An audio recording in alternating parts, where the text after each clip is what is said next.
વિસનગર નગરપાલિકા સ્થાનિક સ્વરાજની ચૂંટણીમાં આજે વોર્ડ નંબર 5માં પધારેલા વિસનગરના ભામાશા એવા શ્રી રાજુભાઈ પટેલ આર.કે. જ્વેલર્સ પૂર્વ સરપંચ ચેતનભાઈ હસ્તે વોર્ડ નંબર 6 કાર્યાલયનું કાર્યાલય ખુલ્લું મૂકવામાં આવી।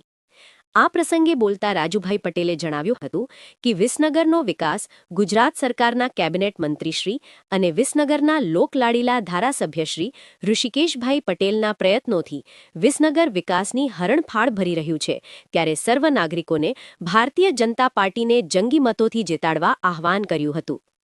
ચૂંટણી કાર્યાલય ઉદ્ઘાટન પ્રસંગે પધારેલા વોર્ડ નંબર 6ના નાગરિકો મોટી સંખ્યામાં પધારી ભારતીય જનતા પાર્ટીને જીતાડવા પોતાનો મત ભારતીય જનતા પાર્ટીને આપીશું એ વિશ્વાસ સાથે તાળીઓથી વધાવી લીધું હતું।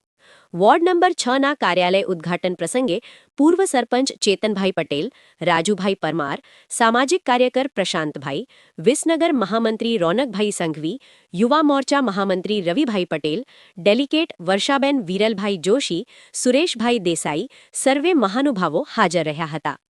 રિપોર્ટ અજીત બારોટ, વિસનગર।